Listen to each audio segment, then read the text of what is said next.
We are here in the DeWitt Wallace Library Rare Books and Reading Room conducting an oral history with Dr. Amy Briggs, a Macalester alum and class of 1984. My name is John Ish and it is January 8th, 2024. Amy, if you want to introduce yourself and tell us how you got here. As said, my name is Amy Ruth Briggs, and well, I'll start at the beginning. I was born on the plains of Minnesota, in western Minnesota, in a little town called Morris, where my father was the dean. He actually founded the University of Morris. And so my family was living there when I was born, and but his interests moved on. He would finish a thing and he would move on to a new thing. So we didn't live there all that long.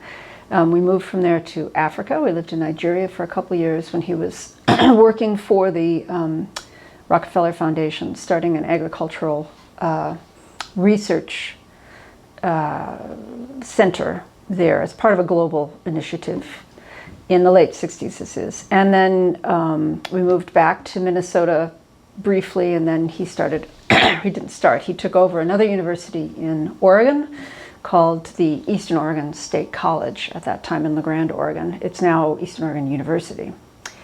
I will mention that later, I think, in a little more detail. Then, actually, I was there until college when I came to Macalester. And a story about how I came to Macalester is I was voted among the brainiest. I think it was called the most brainy. I was the most brainy girl from my high school class, and I was very disappointed by this because I wanted to be voted the most likely to succeed. And the person who was voted the most likely to succeed went on to Harvard and dated Leonard Bernstein's daughter and became a lawyer. And the mere brains of us, the other brain is now a high school teacher in Oregon, and I am semi-retired in Minnesota. So maybe the class was smart to say that. But I had aimed high, so I applied to Ivy League schools, and I think I could have gotten in, but I wasn't on time for any of my applications. So in August of 1980, my sister, who lived near here, walked up to Macalester, got an application, and mailed it to me. I think she'd even filled in the stuff that she knew, so I only had to write a couple essays. And Mac accepted me, which was like a it was a life-changing experience. Anybody's college experience is a life-changing experience, but to be accepted was great. But I didn't have any idea what I was getting into. It was just like, oh, here is a nice school that's very far away from home, that is near a sister, so that's nice, that would take me. And my first year, so I don't know why they were accepting people in August, because they had too many, they were overbooked, so they didn't even have a dorm room when I started. And so I was in Turk Hall in the basement in a lounge area that had this terrible yellow shag, rundown yellow shag rug with two other people, and they had put like lockers between so that we had kind of our own space. Maybe we arranged it that way. And so we lived in, and it was called Overflow for a month or two until rooms would open up elsewhere on campus, and then one by one we were moved out. But we formed kind of a bond, the three of us. I thought we formed a bond. And so we stayed together, even though we were living in other parts of campus. We saw each other at every meal for the rest of the year and into second and third years until we all sort of separated out. What were their names? Amber Damitz and Maggie Pizdrowski. And how long were you down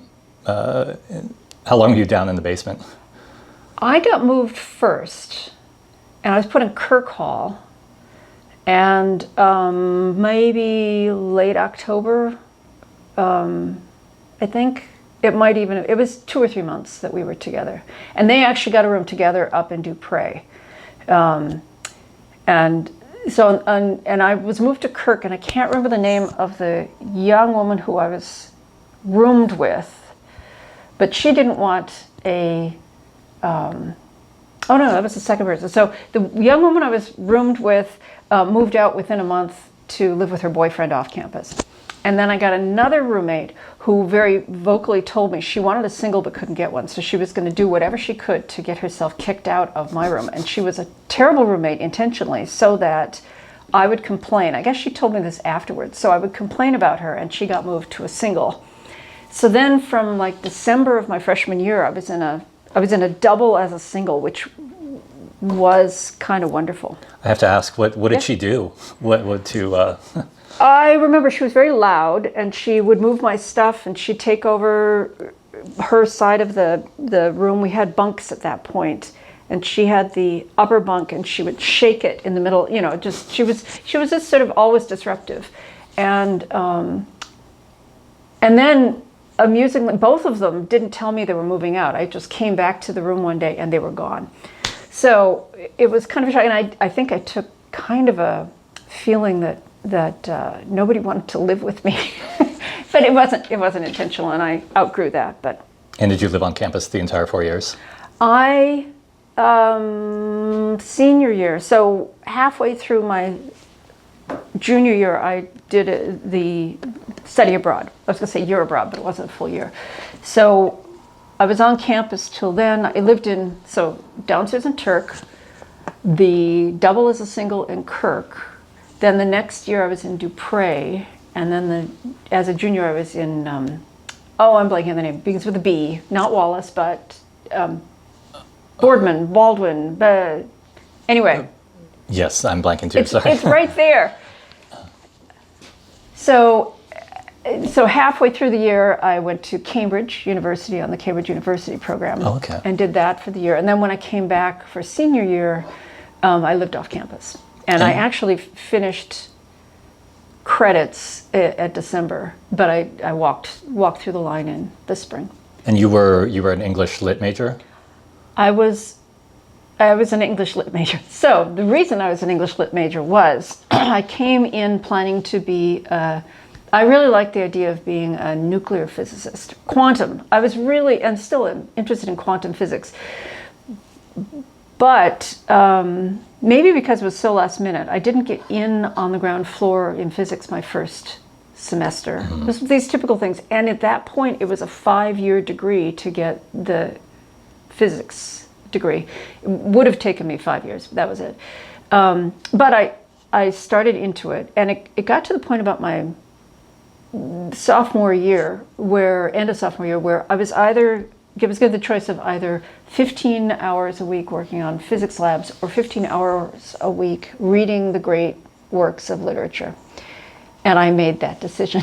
Also, I couldn't do the Cambridge program, unless it was like English or history. They had very limited, maybe politics. So I had to become an English lit major to qualify for that program. Okay. And I was happy with that. So I did some computer science. I learned COBOL and Fortran. And I don't know that I formally was taught BASIC. But COBOL and Fortran were what the classes were in. And sorry, go ahead. No, you mentioned people might be interested in that. So it was somebody writing on a computer board, and we were taking notes, and then you'd go to the library where there was monitors, and you'd type in. Now, I was a generation after the cards. I didn't have to do the IBM cards. I did when I went to graduate school. No, I did something at the U. I did something at the U where I did have to translate to cards, but most of it was typing in, then you get the printout back, and you'd sit next to a printer. It was pretty laborious, but that was how the class was.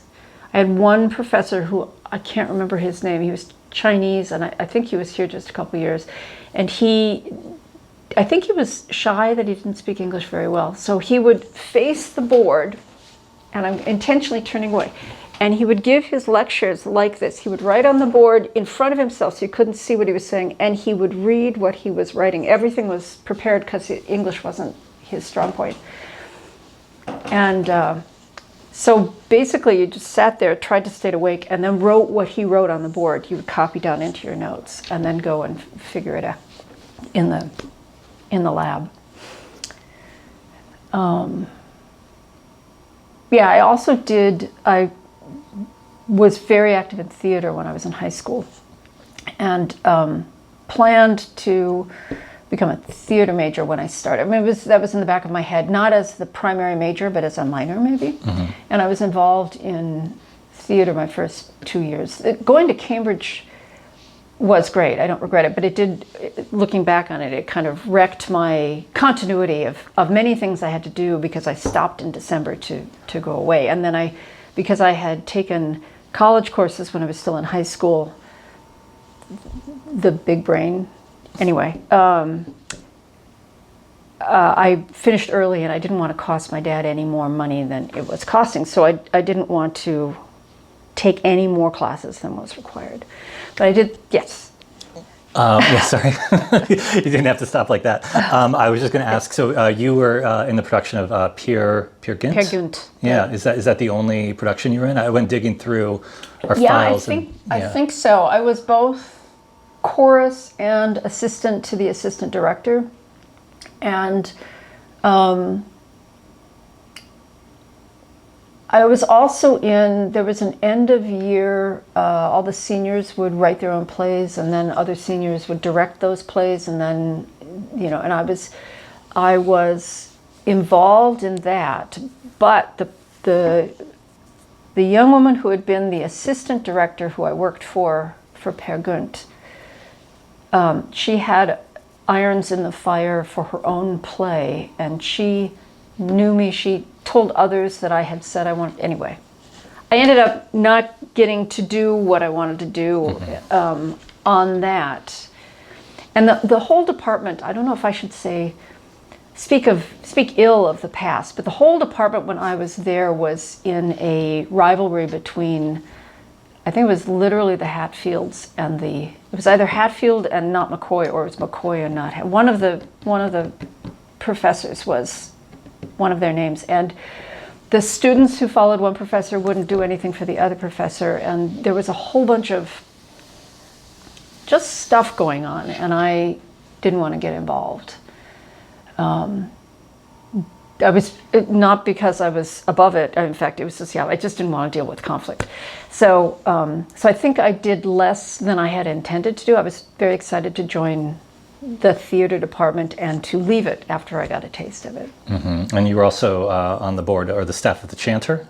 Yes, and actually I remember very little about that except meetings and having to figure out how the mimeograph worked. Again, old tech, with the little thing which was old at the time. I mean, this was archaic you put a piece of carbon paper on it and then you ran it through and then you put other papers on it. It was fun, but it felt like bones and bear skins and bone knives. Did you ever do any? Oh, sorry. No, yeah, even in the advanced 1983 or whatever it was. Did you do any writing yourself for any of the papers? I wrote poetry, and I took creative writing classes, and worked, but I don't remember being. I had aspirations, but I don't remember producing much for the Chanter. I met. Oh my gosh. Julie was a good friend, and I'm blanking on her last name right now. She worked on the Chanter at the same time. I could look it up, but I met her through that. Okay. Any other student orgs or groups you were involved with, or? No, I was not worthy of McAllister. I was more interested. I was introverted and interested in deep intellectual things, what I considered to be deep intellectual things at the time. And the other students here were here because Mac is good for social justice and activism. And I remember sitting in the lunchroom looking down on a snowy day at the corner of Grand and Snelling, where the students were doing a die-in, that's what they called it, to protest nuclear war, which we were not having in 1980s. There was nothing to be an activist about. I mean, there were plenty of things to be an activist about, but it wasn't a hot topic at that point. We had the 60s and 70s were kind of quieting down the movements, the civil rights movements, and the young people who wanted to have a cause had nuclear. Civil rights was kind of old hat. Gay rights hadn't even been thought of yet. It was just before the whole AIDS epidemic, so that this was not even a thing. And I viewed it as, I did not believe we were going to get into a nuclear war anytime soon. So it seemed like they were trying to create a cause. Bless them. It's good to have these things, and I think I missed out, but. So anyway, I didn't belong to any of those groups. Yeah, I remember in the 80s there was that fear of the Cold War, but yeah, it was... Right, it was, and Russia fell, so to speak. USSR fell later. Yeah. So these were currents. I was also not tremendously political, which is odd, given that my whole family is very sort of politically minded and we care about these things, and I'm very attached to my family. So, but I wasn't at that time. So. Okay, and you, this is the thing that sort of kickstarted your next career move. You happened here at Macalester. Right. So, I hate to give the credit to men, and to men I knew. So. Let's talk about him. Not in high school, when I lived in Oregon, which were my formative years, Ron Gilbert, who is famous in some parts of the world, our house shared a fence, and my dad actually had a gate put in the fence so that we could walk from house to house, because his father worked for my father. And I was hired to, I'm going to take a drink of water. I was hired to babysit him and his little sister, but I was only 2 years older than Ron. So really I was more of a friend for him and looking after his little sister. But I was where the buck stopped. I was 12 and he was 10, so. And I don't have a lot of story. We were friends. His mother had one of the only computers in the valley, and she had 12-inch floppy disks. Yes. And she would do typing, data entry for businesses in the valley. And so Ron got exposed to computers unusually early for anybody at that time, and he knew what to do with them. And so he wrote some kind of Star Trek game he showed me, and he was writing games. And so because of him, because of his mother's job, was more exposed to computers than the average person, even child. And then in high school, I was in the computer science geek group, which, we didn't, the personal computer wasn't invented yet. So it's not like we had a personal computer, but I hung around with the kids that later would go on to be the geeks. Stranger Things had many resonances for me. And then when I got to college, I started dating a guy named Peter Tosto, who was a student here for his first 2 years, and then he transferred to the University of Minnesota. And he was a computer salesman, and he bought, or was given, I think, as part of his job, he worked at Dayton's, and he sold computers. For anybody who's an old Minnesotan, it's like a shock to think of Dayton's and old computers. And so he had the very first Macintosh, which he then loaned to me because he had them all the day that he was working. So I then started writing my papers. This was 1984, when the first Mac came out. So I started writing my papers on it, and we were playing games on his Apple II. Yeah, on his Apple II. We played Oregon Trail. We played, now of course I'm blanking out, but we played the games that were the hot games at the time. Some of them were very minimally graphic. Others, most of them were interactive fiction. And I will explain what interactive fiction is now. So interactive fiction is sort of like the Choose Your Own Adventure books. You're in a story, and in the Choose Your Own Adventure books, at the bottom of the page it says, if you want to do this, go to page 85. If you want to do that, go to page 3. And you work your way through the book, basically choosing what you want to do. But the interactive fiction games were computerized of that. And the more sophisticated ones, or even the simpler ones, they didn't give you options. They just had a blank cursor, and you had to type in what you wanted to do, which involved kind of learning a jargon to say, examine the object, examine the locket, pick up the wizard's staff. And then you could work your way through these games. So I played games with him, and it was through Peter that, and what was available at the time, that we played Suspended, which was an Infocom game. I don't think we must have played Zork. We played some of the early Infocom games.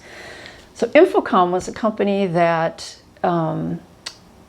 was hugely famous at the time. It was one of the biggest game companies at the time for a very brief shining moment. They had no graphics. It was before computers could do graphics in a good way, so they didn't try to do them in a bad way. And I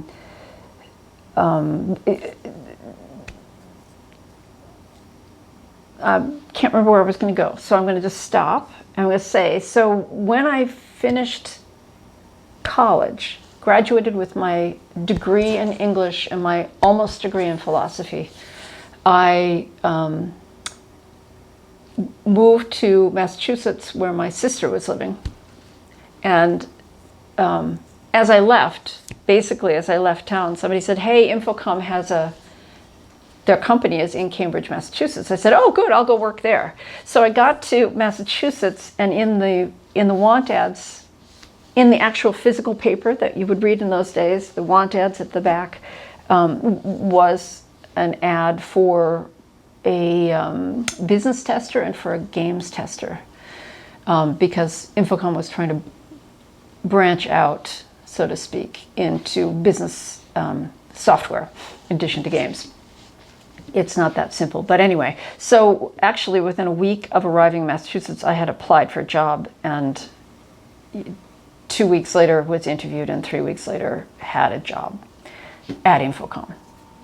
Can you tell me about your application, your cover letter, and maybe part of the interview process at Infocom, what that was like? Oh boy. Oh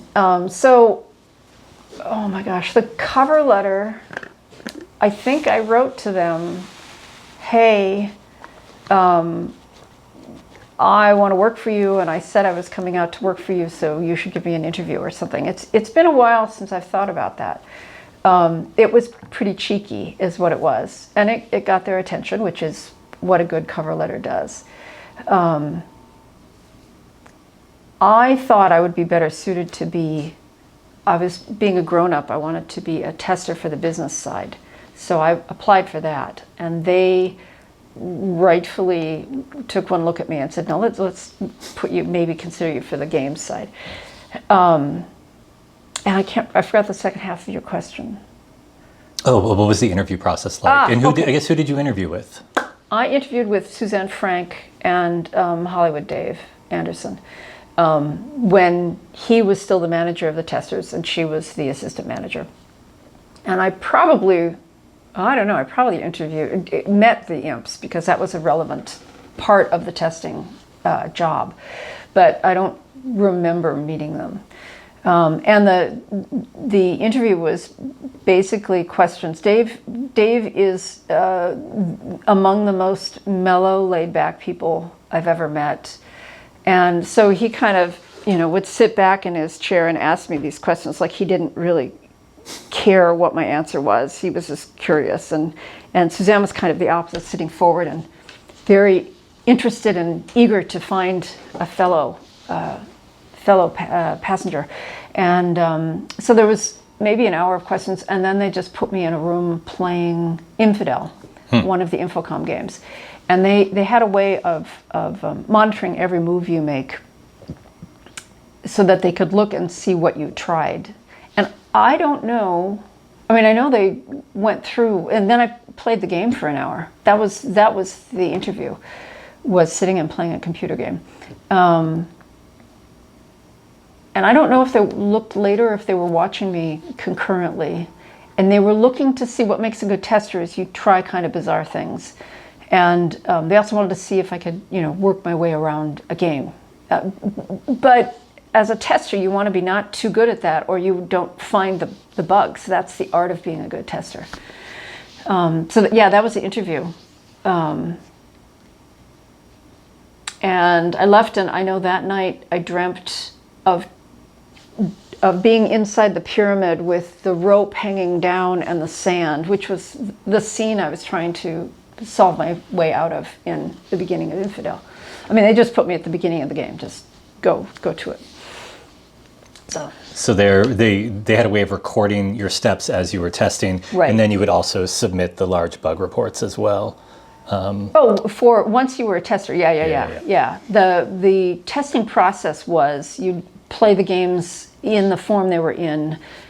Every step was recorded so that you could recreate for debugging was the main reason there. And then you would write out. We had these forms with 5 spaces on a page. You'd write out what you were doing, and then you'd submit those to the imp at the end of the day. Oh, so there's that great Micro Live from 1985. They did the episode on Infocom as a segment where you come busting into Dave's office. Dave, right. I found a bug. Right. Did you actually do that, or was that just more for? I mean, I know that was staged. That was staged. But no, as a tester, the games. So let me back up. So to design the games, obviously it depended on the person, it depended on the year, it depended on what was happening in the company. But generally, it was okay. You have the green light. Go develop this game. The imp would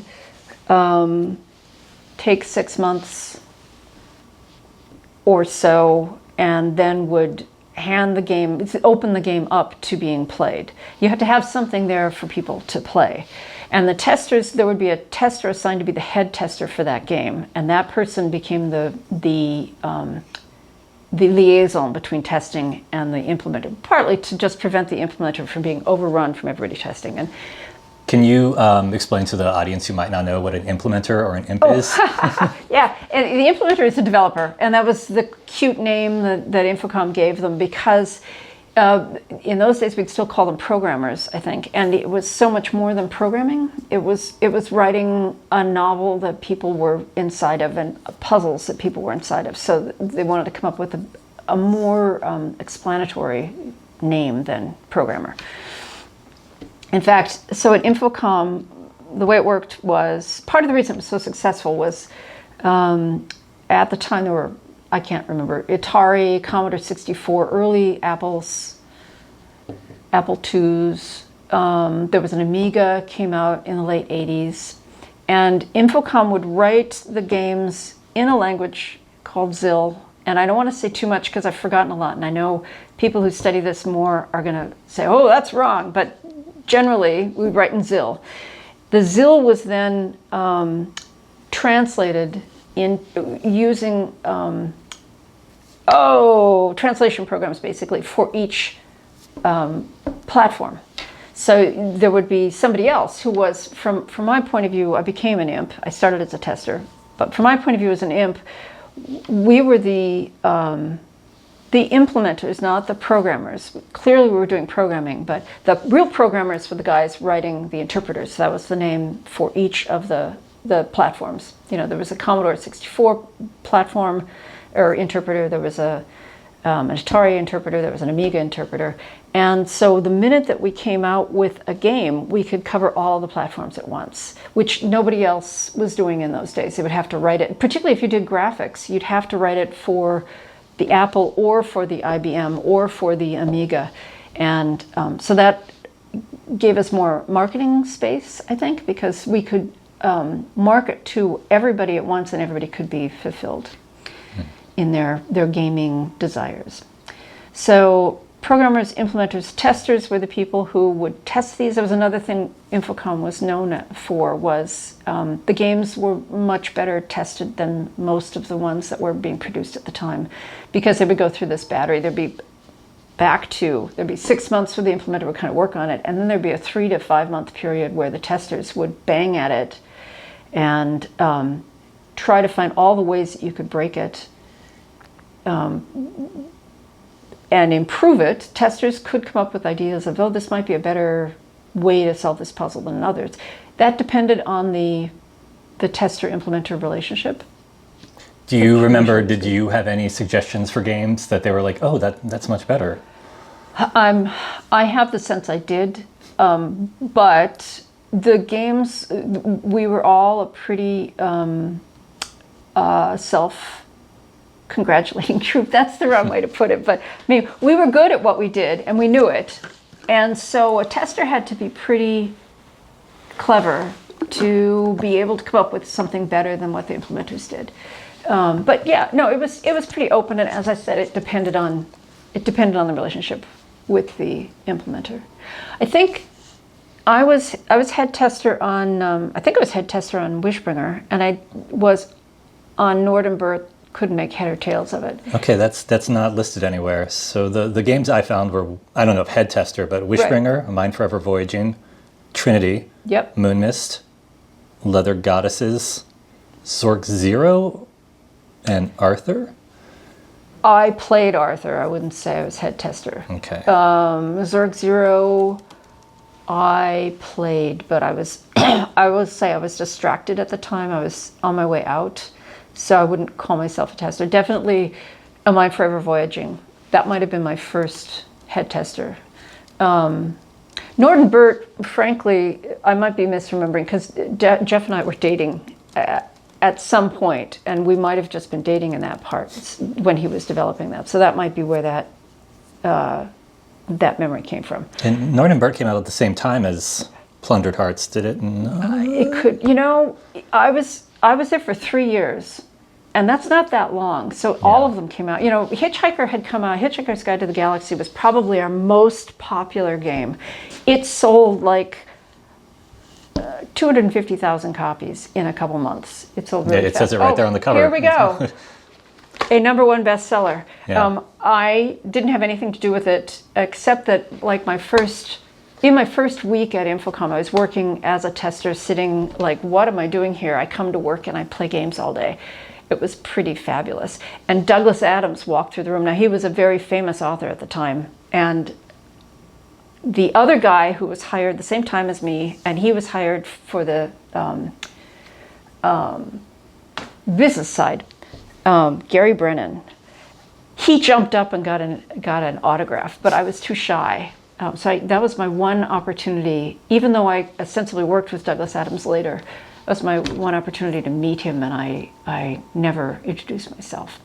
But so because of Hitchhiker, it both made the company and it killed the company, because so the company started, there's a lot of stuff out there that know more than me, but just to give a little context, a bunch of college kids at MIT happened on a good thing with Dungeon and writing interactive fiction. Some of them wanted to be serious software producers, and the plan had always been that they would develop what they produced at the time that I started was Cornerstone, which was supposed to be like what Excel is today. And it came out the same year as Excel and Lotus 123, and I think there were 45 spreadsheets that came out in the year that Cornerstone came out. And Cornerstone didn't make it. But the plan had been from the start that they would just use the games to get enough money to be able to become this professional, grown-up company. And so they had the games to work from, but the games within the company, there was a lot of division over how relevant they were, how important they were supposed to be. And then you get Hitchhiker's Guide to the Galaxy, which is still in this point where they're developing the software. and like I said, that happened, most of that development happened before I was there, and I was not involved in it, and other people know a lot more. But you get Hitchhiker's Guide to the Galaxy, which hit the zeitgeist of the day and was hugely successful, and suddenly there was a money-making opportunity, and they thought, oh, okay, we could do this with every game. And the truth was, I don't think, short of a direct sequel to Hitchhikers, I don't think it would have, because it brought in a whole bunch of people who weren't playing computer games. They were interested in Hitchhiker's Guide to the Galaxy. Where was I?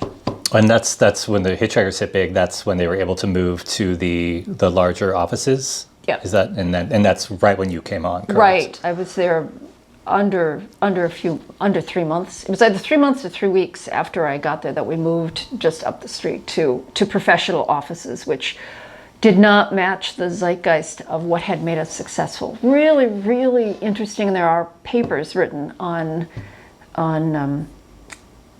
how Infocom failed and what led it to fail. It's just very sad and sociologically fascinating, also from a business point of view. But can you talk about your time at Infocom, like the general work environment, what it was like being, you weren't the only woman there, obviously, but... I wasn't the only woman there. The testing group was about half women. I say that and then I think, well, there were 3 of us. There were 3 women, Suzanne, Liz, Sear Jones, and me. And then there were Tom, Gary, there were about 3 or 4 men in the testing group. The imps were all men. And Elizabeth Langacy, who later in my time there, wrote a couple of the comics and other things. She was in marketing, I think. She might have been in communications. She was in something admin in my mind. When you say comics, you mean like the Infocomics? The Infocomics. Yeah, and you worked on Gamma Force Pit of 1,000 Screams, I believe, right? Yeah. Right. That is a story in itself. Let me come to that. Yeah, we'll get back to that. So when I started, sorry to pause. I'm trying to think how to word this. When I started, this is how a game was developed. They would say, develop this game to the imp. In this case, to bring this out again, Steve Moretsky, who is one of the funniest people I've ever met, was paired with Douglas Adams, who is one of the funniest people who ever lived. And they went away and somehow made this game. And I know it was not a trivial exercise for Steve. Steve wrote about half the puzzles, and as I understand it, and Douglas was in good spirits and very helpful. Very happy to work on that. Then they come back. The testers interact with the writers. They try to break it as many places as they can. It's deemed at some point to be good enough to go to market.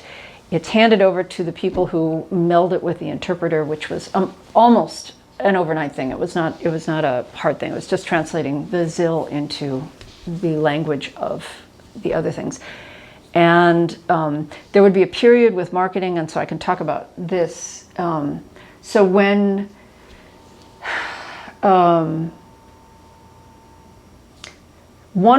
piracy was an issue, and what Infocom's way of dealing with piracy was to have what we called feelies and browsers. And I can use my own. The feelies were something that would be desirable, that people would want to pay the money to get. And mine was a little ridicule, not perhaps $50 worth of swag, but it was something. And then also in my case, it was a banknote that is crucial to the game. In all cases, the feelies had to come up with something that was key to the game, because that was the piracy protection. And I also had a letter that was written, and I can't even off the top of my head remember what it was. I know that here it's it's where the man is holding he's touching a globe, and he's actually touching the island of San Sinestro where it takes place. And I think in the game you have to push that on the globe in order to make a puzzle work. but it also gives context for what's going on in the game. Yeah, I remember as a child we had literal shoe boxes full of pirated games. We would use Fast Hack 'em. Yeah. I'm pretty sure every Infocom game I ever played at my cousin's house was a pirated copy. Pirated copy. Yeah. I mean, they still did pretty well, even with pirating. And it was just I think it's a brilliant idea of a way to make it, you feel like you're getting something more for your money than just the bits and bytes. And then the goal, they changed the way they published the games about the time I started. I think Hitchhikers never was in a different format, but they wanted them to look like books on a bookshelf, because that was the concept, was you'd have this library of games. Was it the very minimal packaging they had for a while? Is that what you're talking about? No, previous, I mean, or? when they started, it was a disc in a Ziploc bag. Yeah. But then suspended, we owned a copy. I mean, that my boyfriend and I owned a copy before I worked at Infocom, and it looked like a person's face. It was a 3D. Recessed, yeah. It was a great big box, and that was the other trick of the time. Was a great big box would stand up on the shelves, so people would notice it. Starcross had some kind of big box, but I can't remember. I want to say it was octagonal or something. It was like strange it looked like looking, a though. spaceship or something. But my whole tenure there, they had switched over the boxes. So anyway, the marketing would be happening simultaneous to the testing. And I helped, you would meet with the marketers, Carl Genatasio, to drop names, did not go to McAllister though. He was the head marketer at the time, Mike Dornbrook, who is infamous on all the interviews. He was the head marketer, but in terms of the person who came in and did the legwork, Carl was like the art, maybe he was the art director. And you talk about things that could be an idea. So I don't want to take credit for having come up with the idea of the reticule, but I might have done. It might have been Elizabeth or Carl or Gail or one of the other people who worked there. And I think I must have come up with this idea because it was in the game. It was something that had to be, so you had to think about it as an implementer before, how am I going to tie this into something in the real world? So testing is happening simultaneously to how are we going to market this? What are the feelies? What is developing the clues? So the clues, I'll just continue conveniently, you've got the Invisiclues that would be sold at the same time. This is from later. They were, you got a invisible ink. They came completely blank, and I see that you, I assume. No, that was off eBay. Is where that was from. Okay. Has done some of the clues. It was a completely blank book, and then you could. It's a brilliant idea for a way to get hints without getting too many hints. And you worked on some of those. You wrote Ballyhoo, I believe. It was part of the testing job and part of the IMPS job to write these. So this was part of the game. I have you written down as working on Ballyhoo, Wishbringer, and Spellbreaker, the books. Yes, Sure. it was a all hands on deck. Certainly the testers are particularly good to know the clues because they know. The implementer knows the puzzles backwards and forwards, but the tester knows what it's like to come into them. So they're the ones who are in the best position to at least view the clues, if not write them all. And I played every game that was being produced in the time I was there. So I was not involved in a major way. When you were working on your game, you didn't have a lot of time to spend doing others, but you made sure to play it at some point. And everybody played everybody else's, I assume, because I played all of theirs. Steve Moretsky had come from testing. He was one of the original students. I think he was like a construction engineer who was a roommate of one of the other imps. Before there were imps is when they were in college still. So he started playing the games as a roommate and was hired on to be a tester, and he became an imp. But all the rest may or may not have come through testing. So maybe those imps had a different view of how you do this than I did.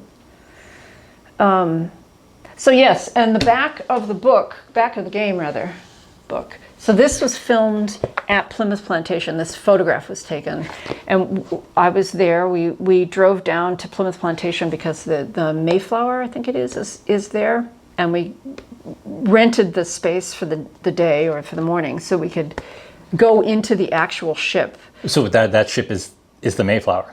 Well, it's a replica now, replica, but okay, yeah, it's the one that you can go to Plymouth Plantation, and for all I know, it's another replica 50 years later. But yeah, it's the active Mayflower that you can go to in Massachusetts, and so so I was there for this day. That was really fun.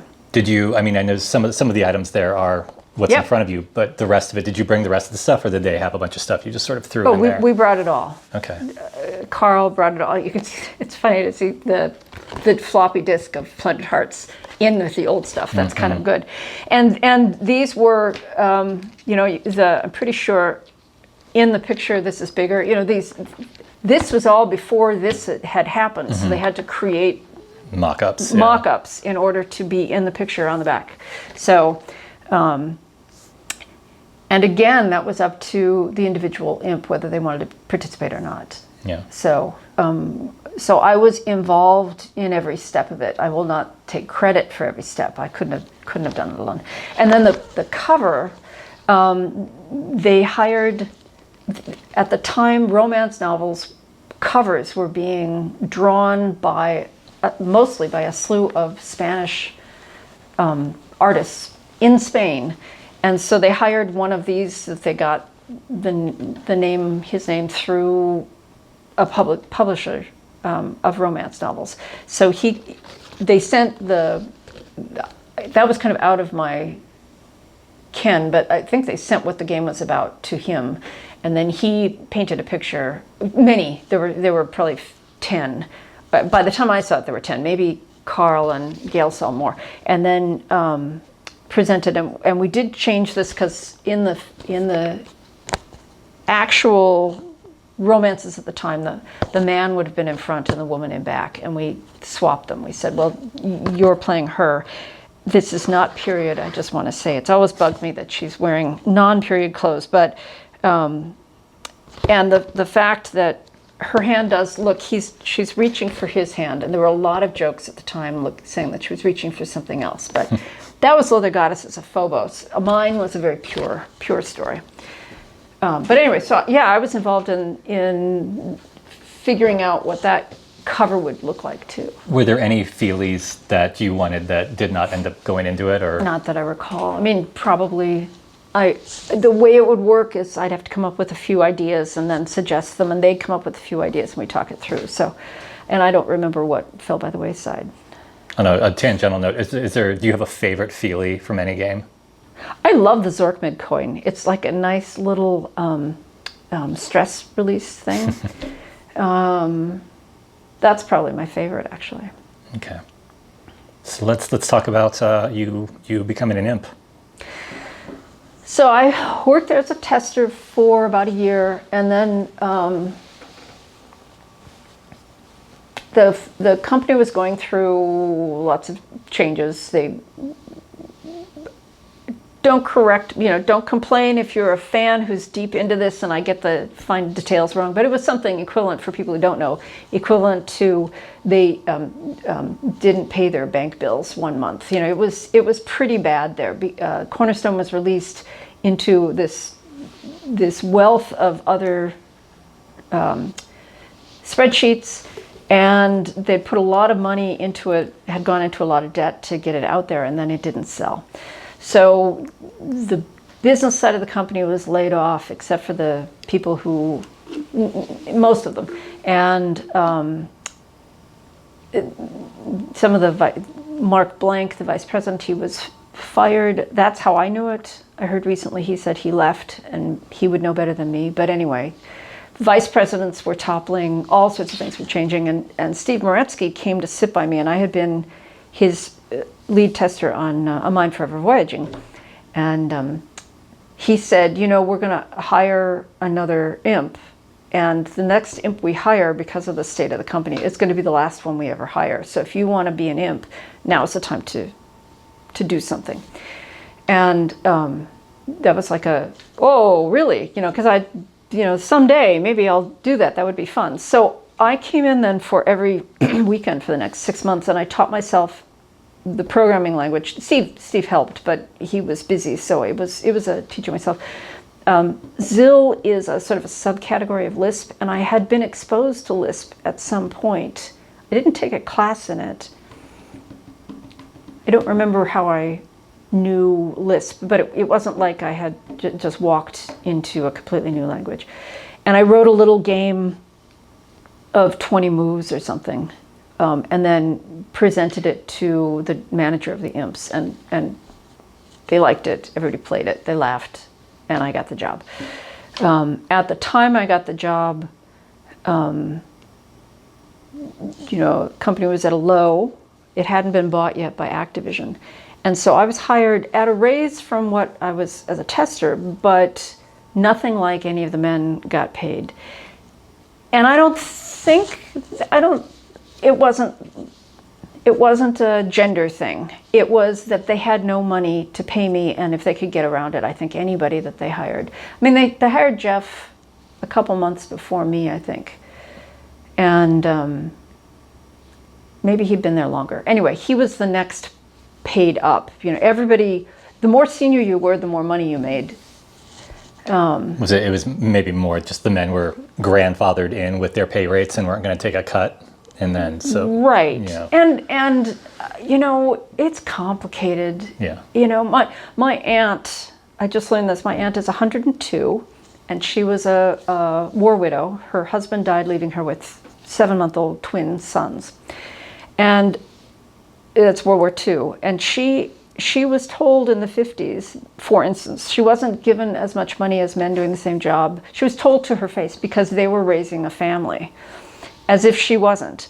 And she was denied, I just learned this, she was denied an apartment. She tried to move into an apartment with her kids, and the landlord told her to her face, you were unmarried and you have sons, so you were going to be inviting men over in order to get a husband, and we don't want unsavory men to come into our apartment house, so we are not going to let you have it. There was nothing like that. That was then. I'm sure it probably still even happens now, but this was more like, you happen to be a woman, but you happen to be hired when we have no extra money, so we're not going to give you extra money. And so I was paid probably $20,000 a year less than Jeff was. That's a lot back then. Yeah, and he was paid probably $50,000 less than the granddaddies were. But they, Steve had written Hitchhikers, and I don't even know, and I don't feel bad at the time. I didn't feel bad about it because it was huge. Pay raise from being a tester. So these things are complicated. I guess that's one of my messages for the post-Me Too generation, is that it's very easy to look back and say, oh, this was wrong, but at the time, it's not as clear. Anyway, so I became a tester, I became an imp. They said, what do you want to write? I said I'd like to write a romance because I think it needs doing. I liked reading romances. There is the blurb on the back of the box that you had read hundreds upon hundreds of romance novels. A little exaggerated. It was it was what I liked reading, but yeah. Did you have a particular Harlequin romances? Or no, was it definitely not Harlequin. Okay. I liked a woman writer named Georgette Hare, who wrote from the 20s to the 60s, and hers were kind of modeled sort of on Jane Austen. There were as much historical fiction. She viewed herself as a historical fiction writer. Very sedate romances by today's, and not bodice rippers at all. Bodice rippers embarrassed me. So this was supposed to be kind of a bodice ripper style. And the bodice rippers of the day were indeed horrific. So I don't want to, and I even thought they were at the time. I don't want to say that that's something that we didn't know then. In fact, at that time, I took a course at the Cambridge community ed class, something in the not Harvard related, but it was in the city. And we met in Harvard Square, as it happens. But it was on writing romances for the modern feminist or something. And it was a book led by a romance writer who wrote contemporary romances that were at the time considered to be equal. Compared to now, I don't think they were, but they certainly were not the Angelique, which had been hugely successful, Angelique romances, where she's raped repeatedly and she falls in love with the rapist, and she is kidnapped and falls in love with her kid. She's just always going horrendous stories from that point of view. This was more about how to achieve a romance among equals and where women have agency. So my goal, I thought, well, wouldn't it be fun? Because I've never thought of myself as being particularly unusual. I think I just slapped the microwave, by the way. So we might have I've never thought of myself as being particularly unusual. So if I play computer games and I like to read romances, why aren't there other people out there who would like to have the two joined? It was not and I took that to the bosses and said, this is why I'd like to do it, because clearly I exist, therefore other people like me must exist. I think you quoted C.S. Lewis at one point. Making the book that you would like to read, Yeah. Making the game. Yeah, exactly. I don't know that was a true statement. Maybe I was more unusual than I thought. But so they said it was fine. Steve Moretsky, who was my mentor clearly through all of this, he said he thought it was going to be difficult, and he advised me not to do it first because there's enough to learn by doing it first. But I actually don't think I had too many other ideas at that point. I mean, I did, after Plundered Hearts, have a whole bunch of sort of merchandising ideas, which I can talk about now or later. And I'll talk about Plundered Hearts first. But I just went ahead. So about the same time I can't remember if I was writing this or if I was still a tester, Moon Mist. Stu Galley was working on Moon Mist, which was supposed to be aimed at children. It was some kind of mystery in a haunted house kind of thing. And you could pick your character, and you're kind of picking gender. You had 4 colors.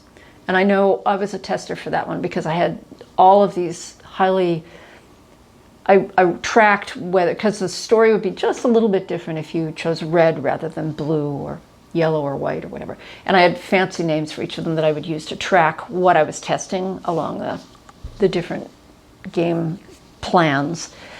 So it had been presented that there could be this choice of how you're going to play. And obviously there were other women in the field at the time, but they were not famous for being female writing computer games. The marketing group said, "Ooh, let's take and run with this. We'll have a woman writer. We're gonna splash that all over it, and even better, she wants to write a game aimed at women." Sierra Online, I think her name is Roberta Davis. She had been writing Roberta Williams. Yeah, Williams. King's Quest, yeah. King's Quest. She and her husband had been writing games for years, and I honestly don't know how much she had to do with them, but because I think it was in response to, "Hey, here's Amy Briggs, she's the first writer."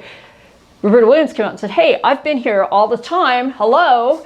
And not long after that, I think she did Queen's Cut, I can't remember. She did a game that was her authorship. And,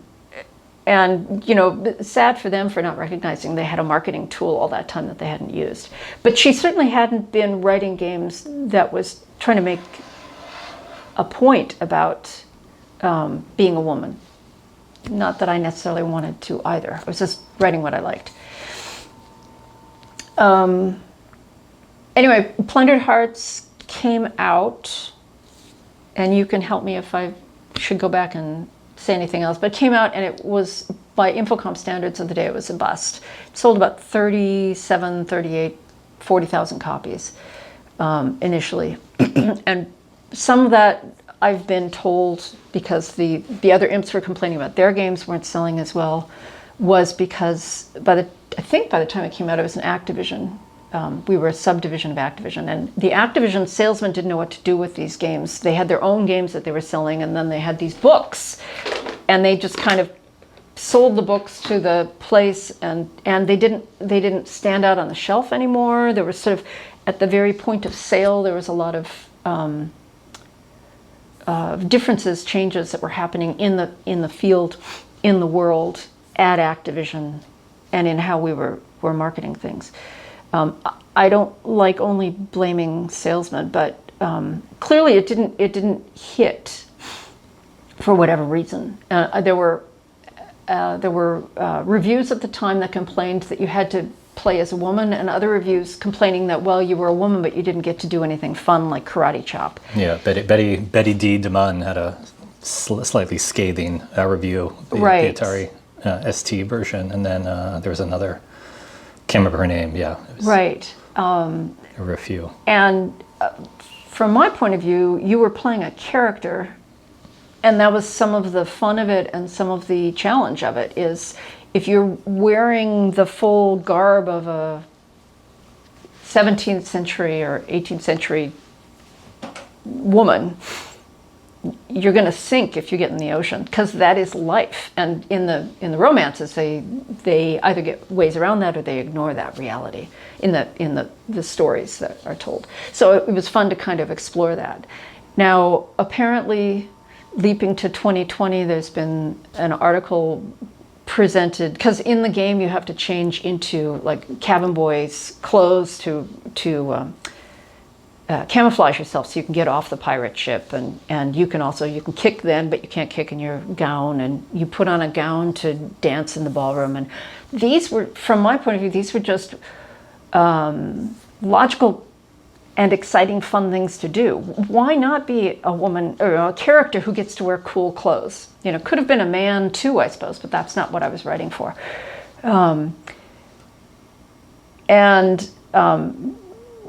In a recent article, which I still haven't read, there's apparently it's being thought of now as being about gender transformation, that you can assume the act of being a woman by putting on a dress, and assume the role of being a boy by putting on cabin boy's clothes. That's a lot more intellectual than I have ever gotten. And if it's true and it works for people, that's great. But it certainly wasn't thinking in that way at the time. Yeah, 2020 hindsight. Okay, so game came out. They wanted another. The company was really struggling. What they wanted, they kept telling me, and every other imp, was just go write the next Hitchhiker's Guide to the Galaxy. Just whatever it takes. Just come up with that game. So I know I presented thinking, well, one of the things about Hitchhiker's Guide to the Galaxy is there was a radio show and a book series that supported it. So let's try to go with existing. So I had worked in college here at Mac. I worked as an usher on the Prairie Home Companion show. So I wrote to Garrison Keillor and asked him if he might like to write a Prairie Home Companion game, which I never thought was too interesting, but now I look back at the movie that he's made a dozen years ago, more now, and there might have been something there, but I don't even know if he ever even saw the letter, but he didn't respond. I really liked Anne Rice's books, so this is before Interview with the Vampire, the movie had come out, but I suggested maybe we could make a vampire game. Were you going to base it off an existing book like Hitchhikers, or were you thinking about doing your own?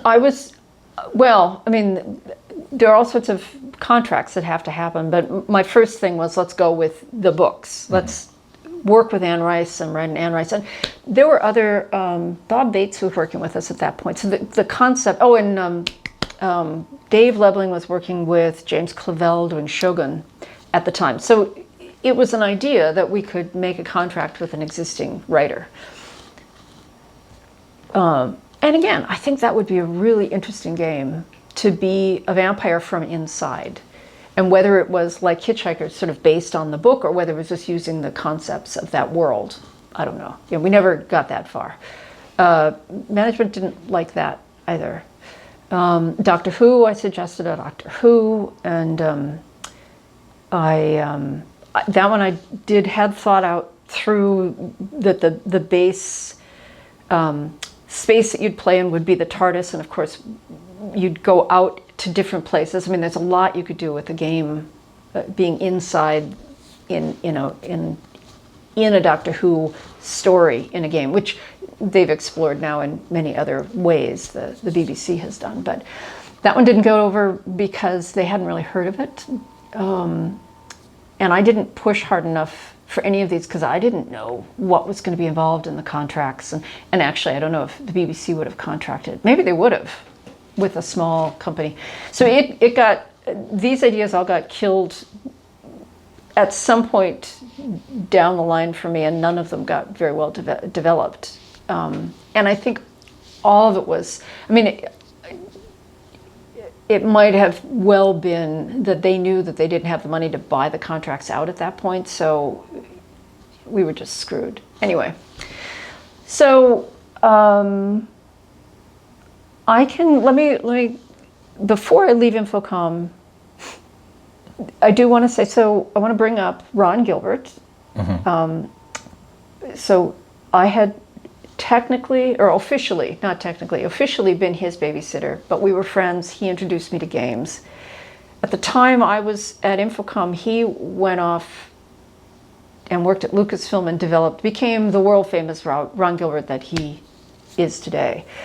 And at some point it got out that I was his babysitter, and we've joked about that. So I just want to say, for people who don't know, I guess the story has been told now, but for people who don't know about the whole Ron Gilbert thing, that's the connection to Ron Gilbert. He both introduced me to computers, but we had to set the story straight. I don't think we ever discussed pirates. There was nothing in the water about pirates. It's just that pirates are a really good thing to play with. Yeah, for those who don't know, Ron Gilbert, his second game, Maniac Mansion first, and then it was Secret of Monkey Island. Right, or that's maybe, right. I don't know if it was his second game. Anyway, but Secret of Monkey Island was a comedic pirate game. Yep. So yes, the joke is that, but I think he said like a meteor landed in the background, and right. You both decided to write. I mean, right. There's still time to do. I mean, they just released another Monkey Island game. You could do you could do a crossover. That's it. That's a good idea. Lady Dimsford could have a cameo. Have a cameo. Yeah. No, that's funny. I've lost touch with Ron. I mean, he and I had gone our separate ways, and then look, he's writing games. I mean, our parents knew each other, so it wasn't that we weren't aware of each other in the world, but we didn't talk personally. And then probably 20 years later, we got back in touch and we're good friends for a while, and then our lives again split in different directions. I would say we're friendly, but I haven't kept up with him. So Infocom ended, I left, I broke up with Jeff, and he left Infocom under some fire, and I was having I was a long way from my parents, and I'm a very homebody person. So I left Infocom on good terms. I didn't know that the company basically was dissolved almost exactly a year after my last day. And had I known that, I would have stayed, because all of us who were there at the time viewed the people who were leaving as rats sinking the ship. Either they were laid off and they had no choice, or if they left, they were rats fleeing the sinking ship. And I didn't see mine as being that. I wasn't going to something better. I was just going because I needed to be. I keep hitting that. Sorry. I just needed something different. It wasn't that. Anyway, I would have stayed. If we could see in the future, I would have stayed that last year. And you had a few projects post. You rewrote Quarterstaff, I believe. I rewrote Quarterstaff, and I remember that being a lot of fun, but I don't remember actually what I did. I just remember sitting at my desk and working at it, and that it was fun. Yeah, there was I read a French review of it where they called the writing legendary. So if that tells you anything. Oh well, geez, there we go. So and I worked on The Pit of a Thousand Screams. Tom Snyder Productions was literally down the street from us, and they were trying to develop this idea of an interactive graphic novel. And Tom Snyder had come and hung out with the Imps at times, the company owner. Anyway, Pit of a Thousand Screams was actually demo screens that they had designed to just prototype the gameplay. They didn't have a story. They just had a bunch of images. And so I had to take the images and come up with a story to explain them, to put them into some kind of context, and not add too many extra, because we wanted it to be a quick and dirty, just get something out there, and hopefully it would become a series, the Gamma Force series. So I had to come up with origin stories. It was a lot of fun to do, and I worked with a man there. I think he was the one who had done the art. We would sit side by side, and I'd say, well, can we do this? And he'd try something, and so I was involved closely and quite credited appropriately with Pit of a Thousand Screams, but it wasn't something I initiated or had many ideas with. So much credit goes to the people who were just doing this to try to prototype something. Do you want to talk about Milliways real fast? The Hitchhiker sequel? Just that there's a lot of lore out there for people who care about bureaucracy, about working with Douglas Adams. And Hitchhiker was so successful, what would come next? He wanted it to be bureaucracy that eventually got made. And then what Infocom wanted, obviously, was a sequel, direct sequel to Hitchhikers, because that was where the money was. And it was a good game. And by the time I was like the 10th implementer who was assigned to work on it, and I wasn't even assigned to work on it with the ghostwriter who had helped write Bureaucracy, Michael Bywater, but with a equivalent implementer at a competitive company in England, Sinclair. And I thought that was a really bad idea. Not just because the man, whose name was Paul, I never met him. He was probably a perfectly nice, capable person, but he didn't know anything more about it than I, and it was going to be hard to do a cross-Atlantic confab on a game that didn't exist, so why not just let me do it? That was, rather than having somebody who had actually touched somebody who had touched Douglas Adams, just let me do it. And they didn't want to let me do it. And I wasn't hugely excited to do it, but I think I might have taken it on. I mean, it's been a long time. But so I was one of a run of people who worked on that. So I left Infocom, and do you have any other Infocom questions that I didn't cover? No, not specifically about Infocom. I think we will maybe at the end when we hit those questions from sure. Yeah. Sure, we can come back. So just to complete my life. Yeah. So I left Infocom. I came to write the Great American Novel.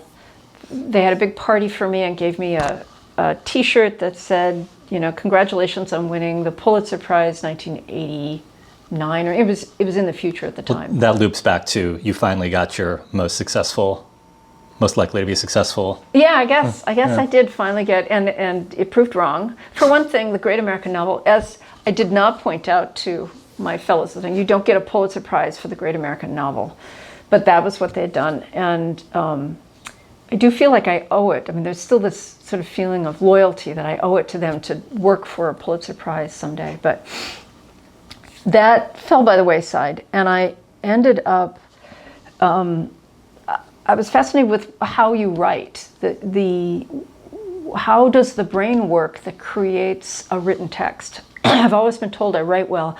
I am not aware that I'm doing anything different than anybody else. And there are people who write much better than me too. And I don't know if they know. It's just how so anyway, I wanted to study that. So I went and I did a very thorough analysis of, would this be linguistics? Would it be computer science?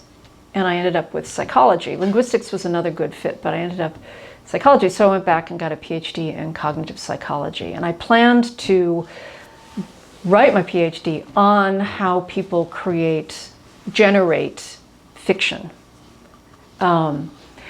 It turns out that to study that is really, really hard because you can't control it. You can't do a nice controlled scientific study of truly generating fiction.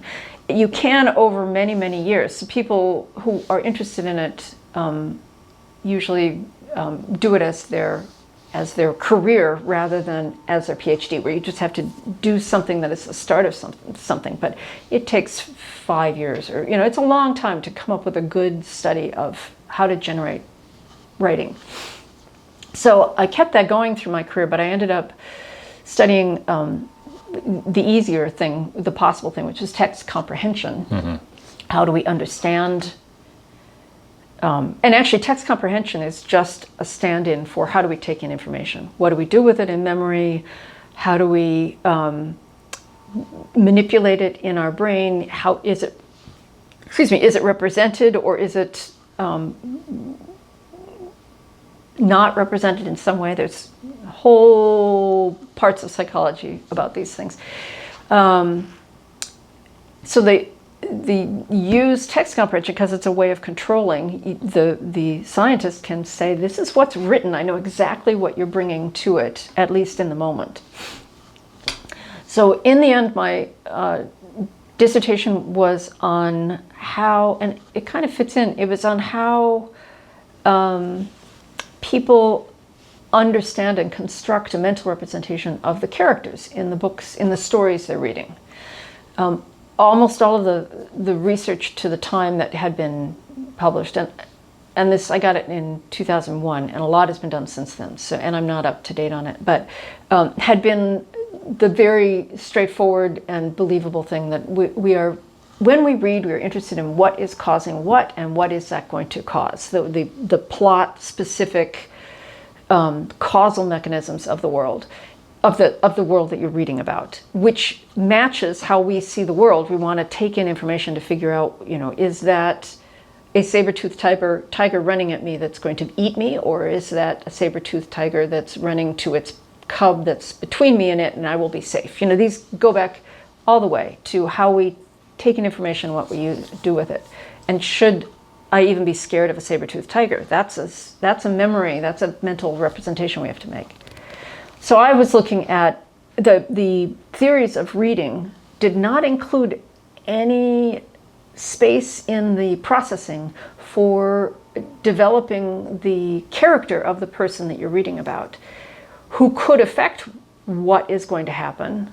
My saber-toothed tiger is a bad example because it's not a character, but John, who kicks a puppy. Oh, I won't say that. Henry, who kicks a puppy, is it because the puppy was actually was biting through his ankle, or was Henry a nasty guy? You want to figure out what that person is so you can predict what they're going to do next. That is also something in life. And this is the PhD that is the thousands of angels dancing on the head of a pin. The theories of how we read did not have any process. They used all the processing that they had available in their theories for figuring out the what was going to happen, and not so much the who and what about the person, which could affect the what. So that was what my thesis was trying to say that no, we need to make space for this, that it does happen, it does take up processing energy, that we are trying to figure out people and characters, even fictional characters. So we have to, I didn't try to change the theory because that was way above my pay grade, but that was what my degree was in. And then I didn't use it. I went into industry. And I worked at 3M for a few years designing user interfaces, both web pages and software and hardware ergonomic stuff, because I'm an expert in how people take in information, how they read it. This is in the days before, it was in the days when having a PhD really was necessary to do user interface design. And then I moved to Oregon to help my brother start a business that didn't make it. And then I started my own little I worked at Intel for a while doing user interface, and then started my own little consulting business for user interface in Portland. And that was right in 2008 when everything fell apart in tech.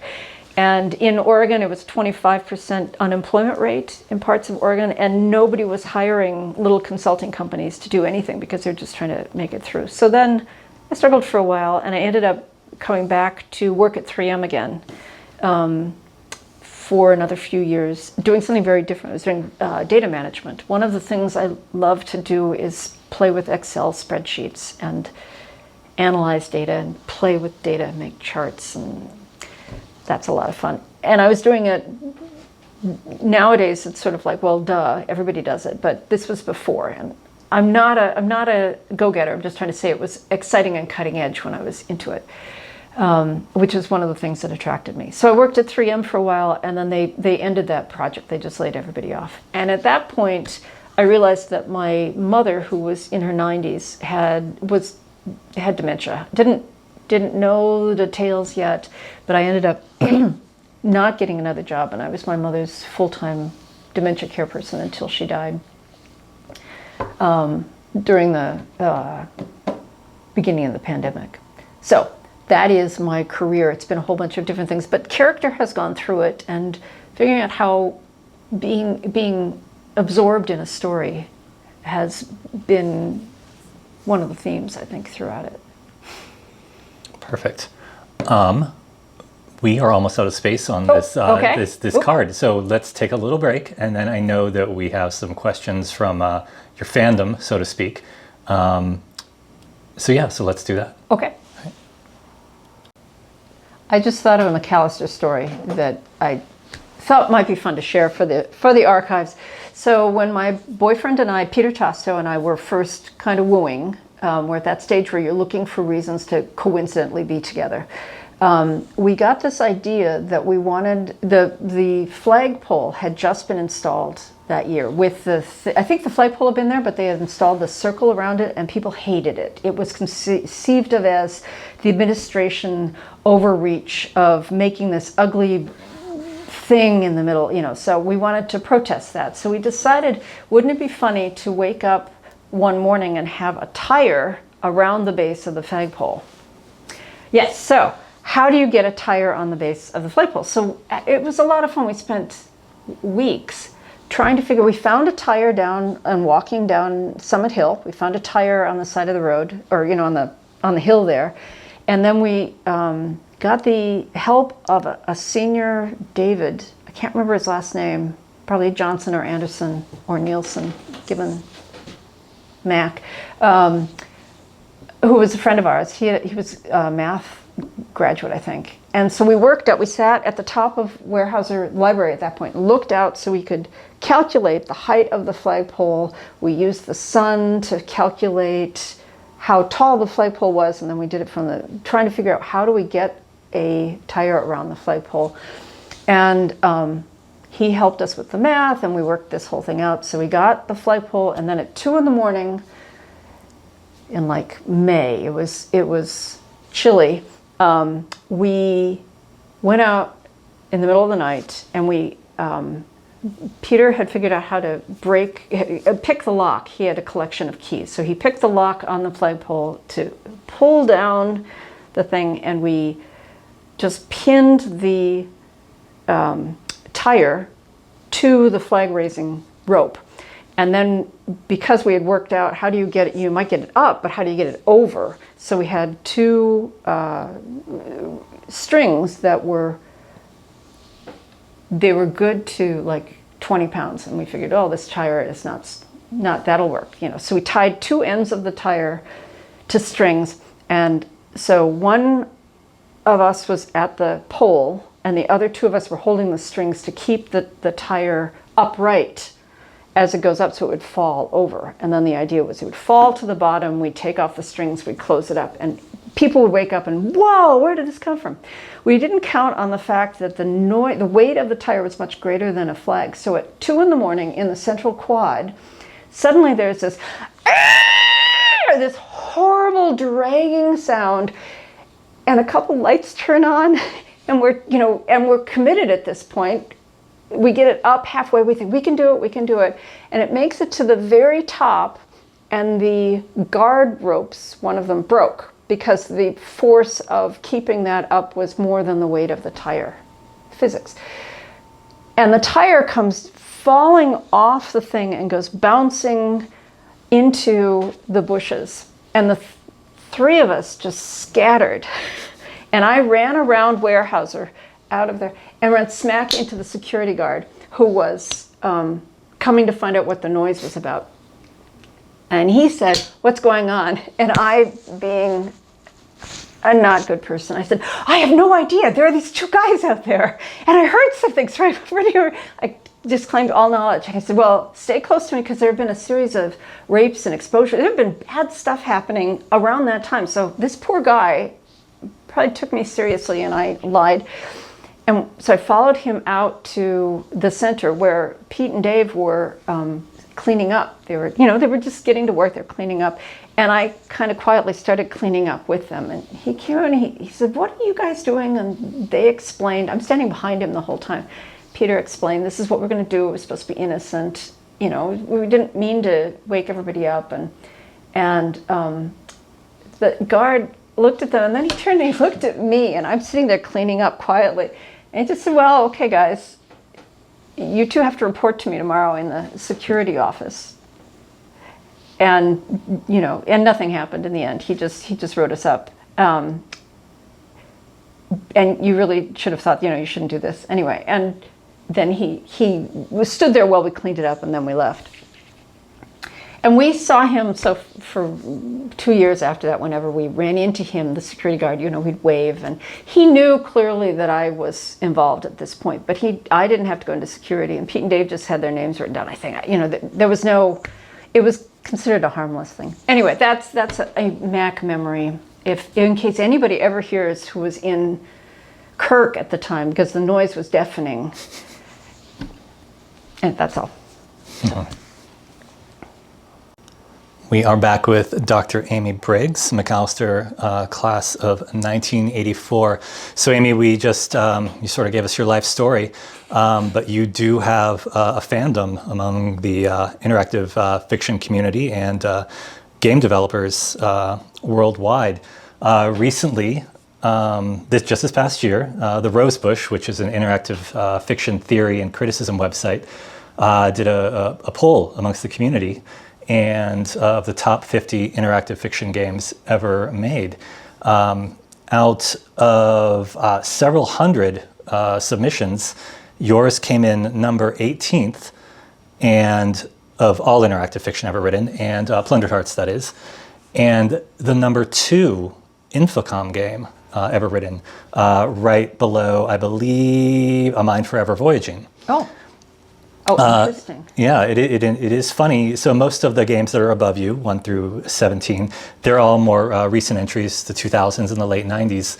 But among the real classics, you are very highly rated. What do you think about that? Above Zork, above Wishbringer. Yeah, it's interesting. It's interesting for many reasons. For one, whoa, that's nice. I give myself a pat on the back. And given how Mind Forever Voyaging was not received well either when it came out, and it shows how tastes change and goals of how people play the games change. So that's really interesting to hear. Yeah. Yeah, there's an interview with John Ingold, who is the head of the I think he's the head of Inkle Game Studio, who did the Sorcery series and Around the World. This is a quote from him. He's talking about Plundered Hearts. He says, "It's one of the few games that manages to put its fiction above its puzzle solving at all times, the whole way through. When I think back to that game, I don't remember a single puzzle. I don't remember a single moment of friction. What I remember is dressing up and dancing at the governor's ball, hiding behind a door and whacking somebody on the head with a box in order to escape. I remember moments of swashbuckling. When I look back on it, I remember having been on an adventure rather than having played a game, and that's such an achievement." Well, that is very interesting. I know some of the questions you're going to ask, and it's interesting to put them in the context of that. And I'll see if I can do that when I'm answering. Yeah, I think that was a big thing that I see written a lot and that we've talked about is that Plundered Hearts is more of a, you are the character. When I asked you earlier, I said, what is Lady Dimford's first name? And you said, it's your first name. Yeah. You're Lady Dimsford. You're right. So that's right. That's sort of incredible. Intentionally kept. Yes. I tried to give you get a canon name, but that's great. So Lady Dimsford is all of us, and we are all Lady Dimsford. So I have a selection of questions that was posed for you on the interactive fiction forums. So we're just going to go down the list, and we're just going to have you answer those.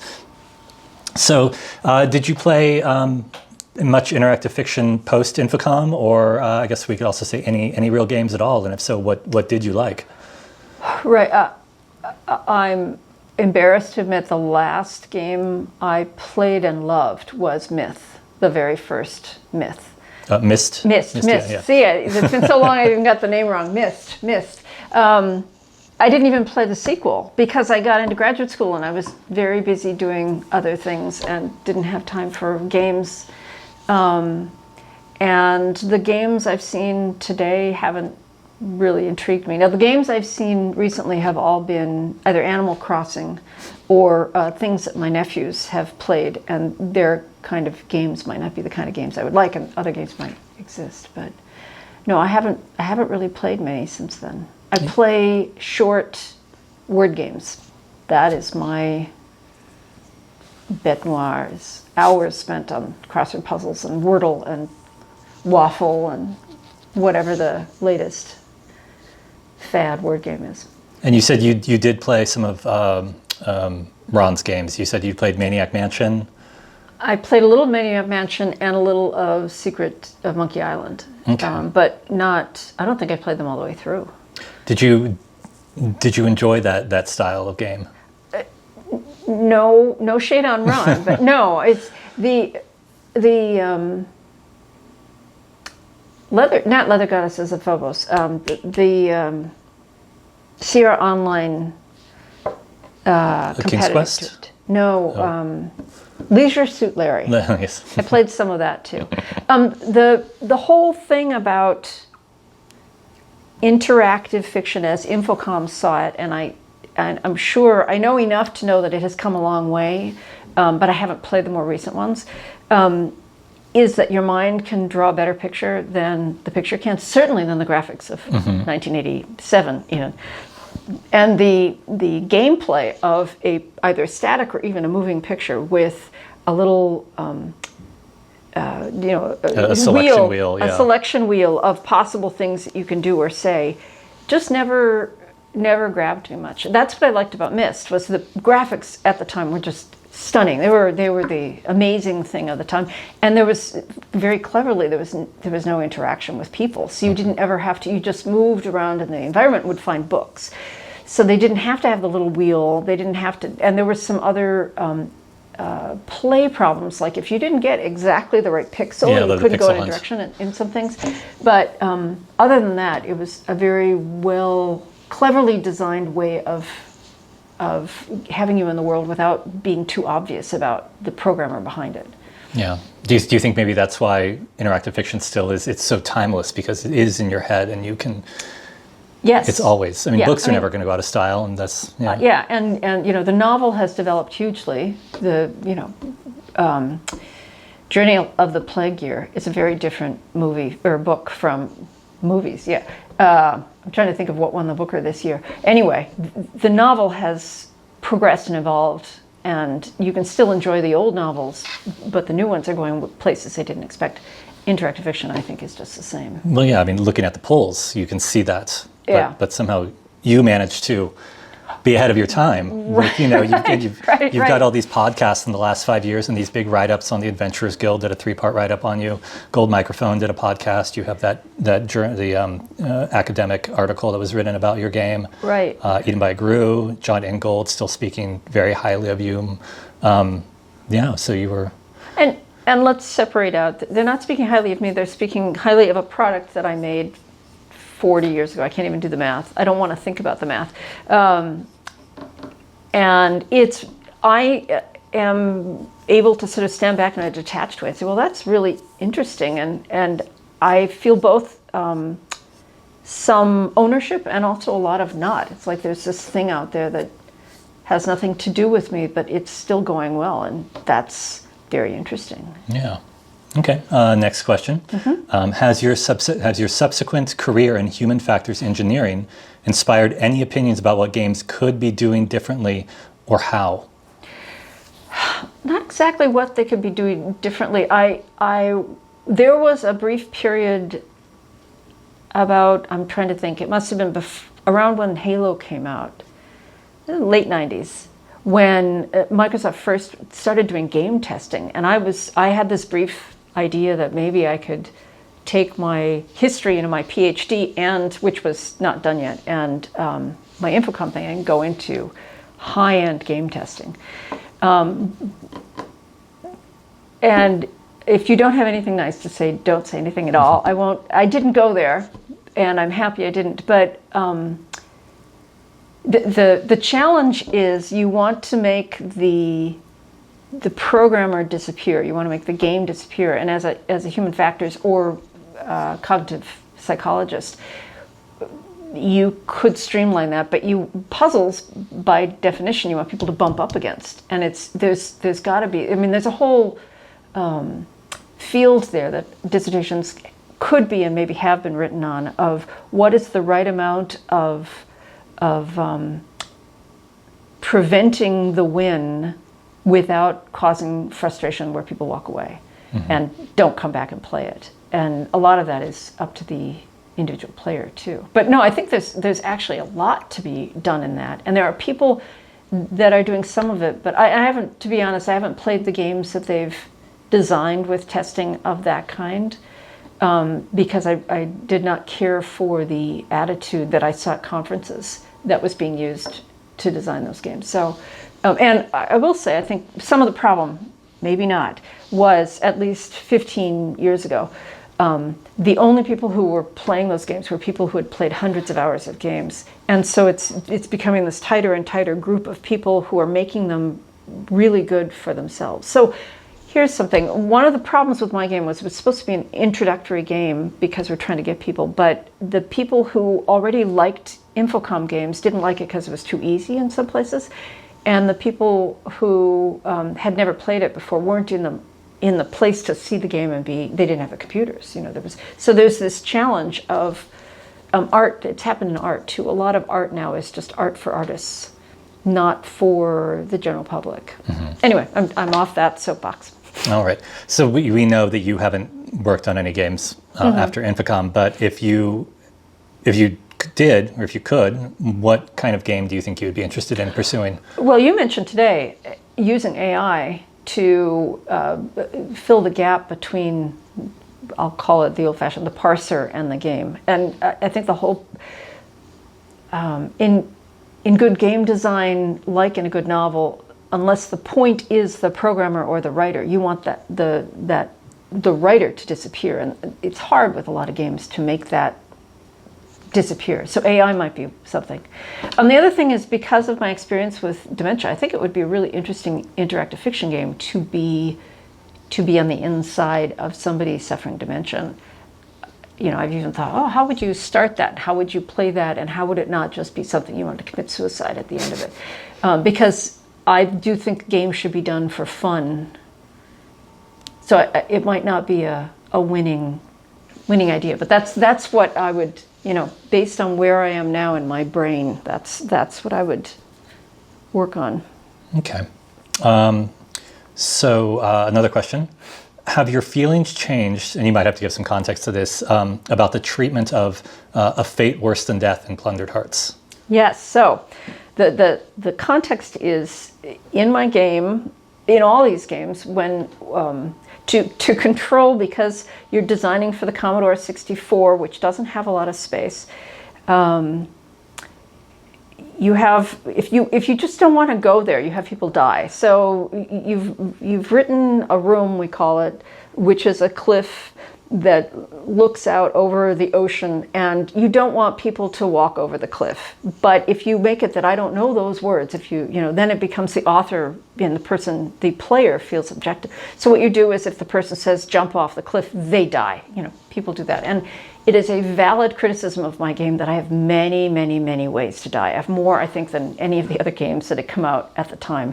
The good game writer comes up with a way to sort of skirt around that. Either you don't describe the cliff with the sea beyond, or you land on a ledge and you walk inside and there's a whole other area. I didn't have the space to do that in my game, given what I was doing.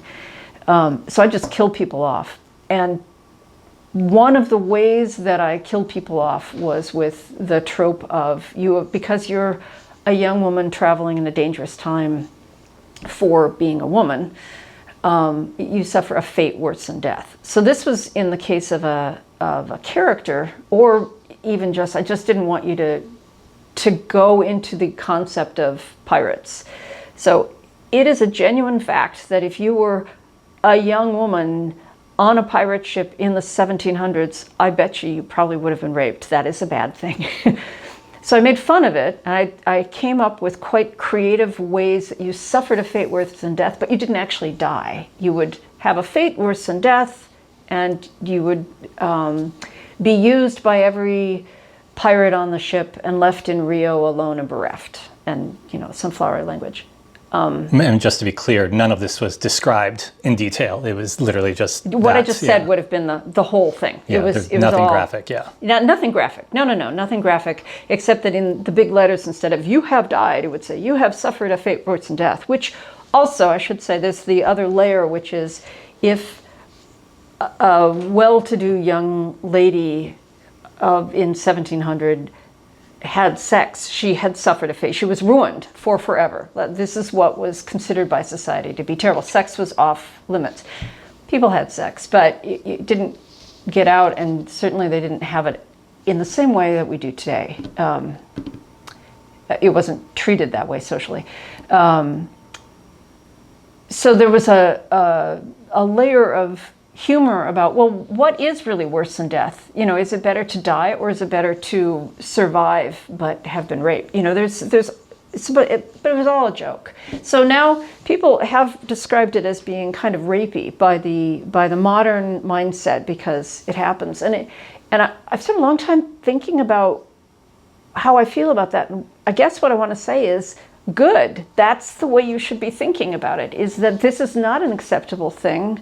It's not done in modern, it shouldn't be made fun of,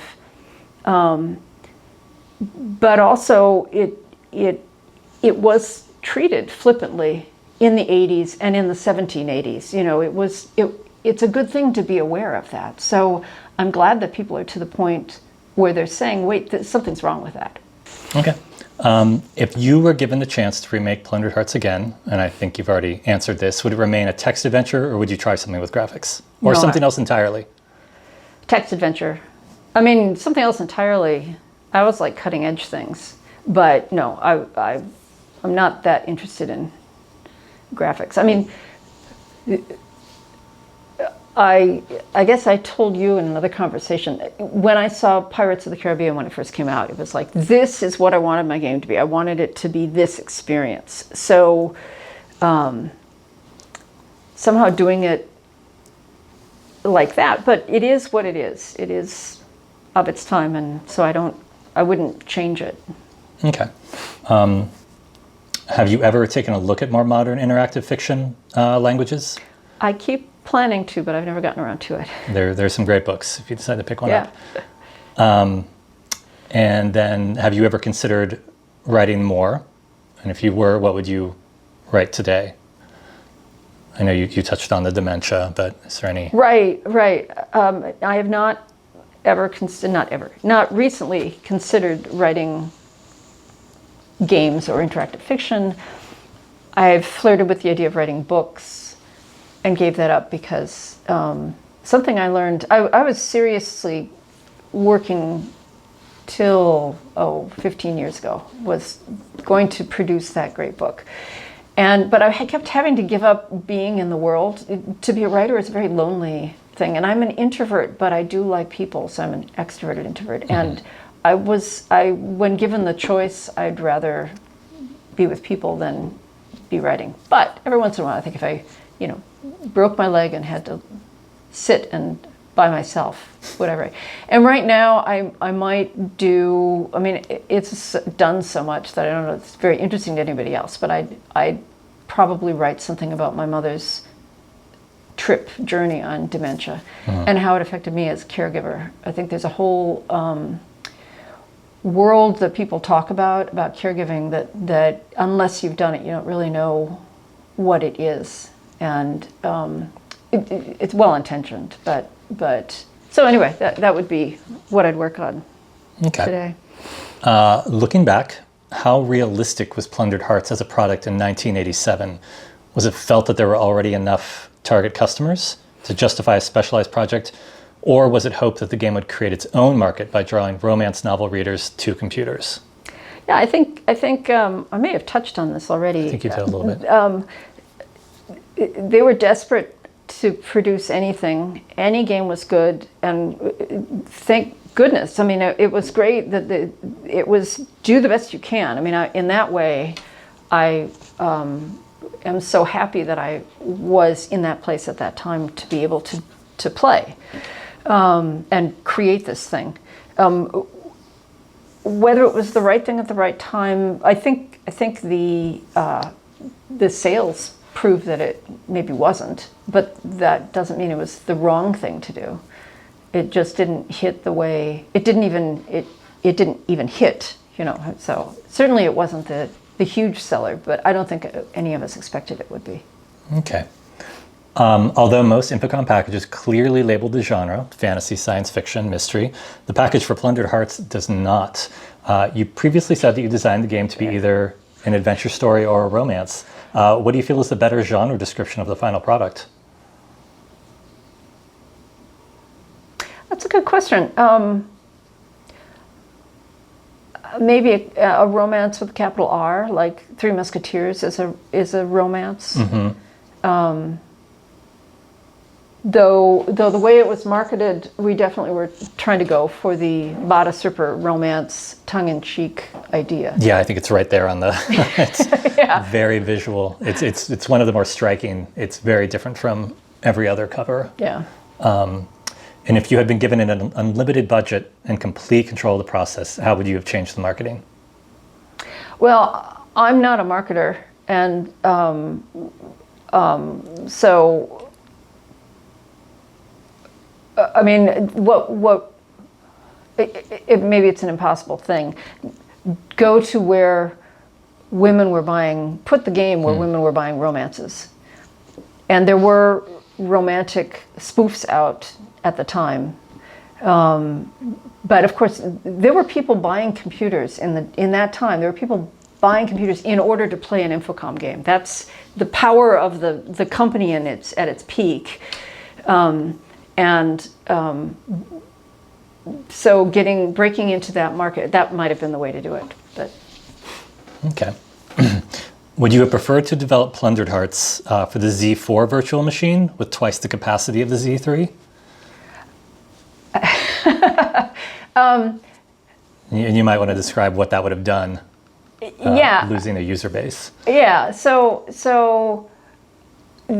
Probably the only thing I was told was it had to run on a Commodore 64, and the Z4 probably didn't run on the Commodore 64. It was a small thing. I didn't say earlier, so that usually there was 6 months of the IMP working, and then 3 months of. I was done with the game in like 4 months. We finished the whole thing very quickly, and then I spent another 2 or 3 months just cutting to fit the Commodore 64. So. And there were people, particularly if we're trying to get people who are willing to buy a computer to buy this game, who haven't been there, you don't want to block them out from having it. So no, I was happy. And also, by the way, all the things I cut, I don't know that they would have made the game any better. They might have been better with all those cuts because it was streamlined. Yeah, I spoke to you earlier about buying Beyond Zork and not being able to play it because I had a Commodore 64 and not a Commodore 128. Right. I think a modern description of that would be like buying a PlayStation 4 game and only having a PlayStation 3. So Right. you just literally couldn't do anything with it. So Right. So yeah, so I guess the follow up to that was the Z4 even a possibility? No, I mean no. So next question. Which of Infocom's works do you admire from a design and or technical standpoint, and which of them do you think you personally enjoyed the most? I always loved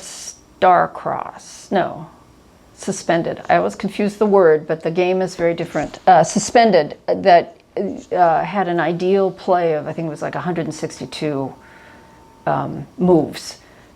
Is that the one where you're controlling the robots? Or Yes. You are in suspended animation. You wake up on a ship and you have to figure out what's going on, and then you control robots. And it has to be, I just love the gameplay of that, of you have to figure out the optimal thing. And I don't know that I ever won, because the whole station blows up if you don't get it done in enough.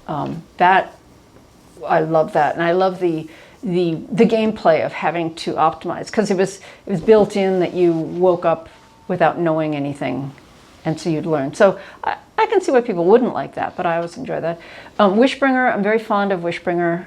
I like that the whole game can be played using magic or not using magic, and it just had a whimsy to it. Trinity kind of changed my life. I didn't know much about the atomic bomb development before playing that. And the end of it was just jaw-dropping. So I actually really loved Trinity. Brian's games were all good.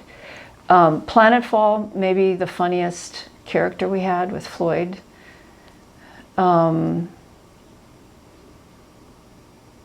Yeah. They were just delights. And A Mind Forever Voyaging, I was head tester on that, as you said, and so I had a special, I think that was the first game I was head tester on too. So I had a special bond with that one. Okay. Very Plundered Hearts specific question now. The relationship between the protagonist's father and Lucy, the servant, is only slightly developed. How important did you consider this to be to the story? Was the main motivation to provide a reason for inserting the garter, which is a puzzle-solving object, or was it to produce higher stakes in the climax scene in which the father can die? I can't remember really well, but I would say probably it was because in a good romance, there's more than one romance, and you have characters that have other goals. So it was about your father having somebody and Lucy having, it wasn't about the puzzle. The puzzles tended to come after. With the green stemmed glass and the blue stemmed glass. That one, I had that puzzle from a book I had read as a kid. Yeah. And that one I worked to get in there. And I thought it was too easy from the book, so I changed it, but so we can question that. But anyway, most of the other puzzles came organically from the other goals I had. So it was so. And probably, I don't actually remember this, but probably some of their relationship would have been in the stuff cut. People can read the unpublished parts that I left out and see if that's true. Yeah, do you want to talk about the green glass, blue glass puzzle? Because there's a lot of confusion about that. So, in the book, The Sherwood Ring, which I can't remember the author's name right now, it's a ghost story, and the canonical, the most believed thing is so you have somebody who has two glasses with poison in one of them, and in The Princess Bride, of course, he's trained himself to be able to take some of the poison without harm, so it doesn't matter which drink he gets. In The Sherwood Ring, he gives her, I can't remember, it's been a while, but basically there's a swap that the other person expects the person to swap again. So they get twisted by that. And I thought, well, when I was developing it, that would be, so obviously if I'm the heroine trying to escape from the evil guy. I have the 2 glasses. I put the poison in one of them, and I hand him the unpoisoned one because I know that he is canny enough that he will want to swap to make sure. So that would be thinking ahead, but that seemed too easy. So I think what the final puzzle is like you give the drink to the butler and he falls asleep, so it solves a different, which speaking now, I would say that's not a very good puzzle solution. I don't like it, but because you don't know the end, you don't even know what you're trying to solve. So this is the cognitive science. Cognitive psychology is learning about post-dictability, things that all the evidence is there and afterwards it makes sense.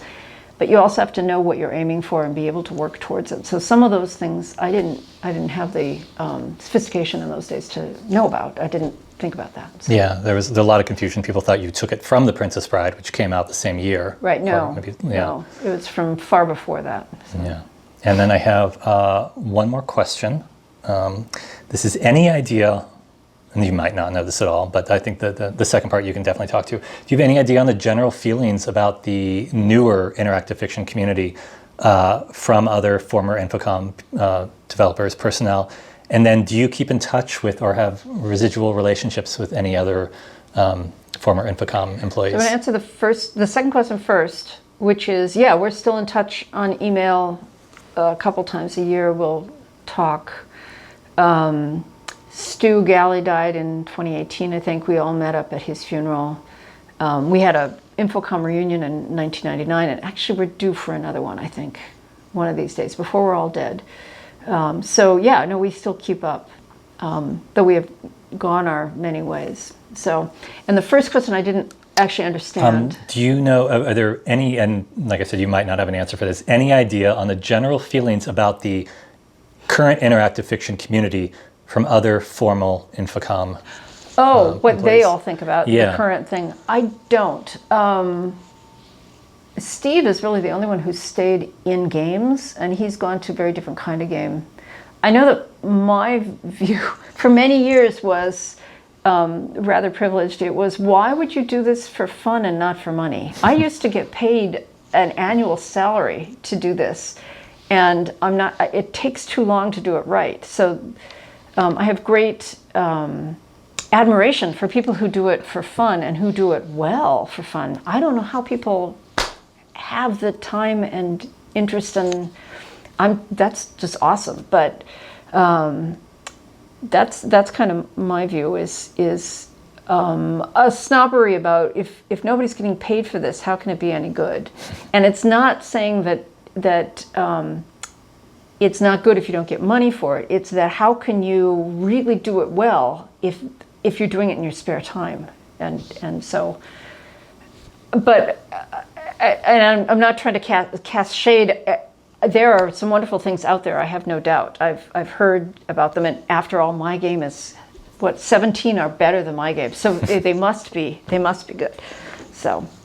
All right. Well, I think that's everything. I just want to thank you so much for coming. Welcome. And yes, that's it. Okay.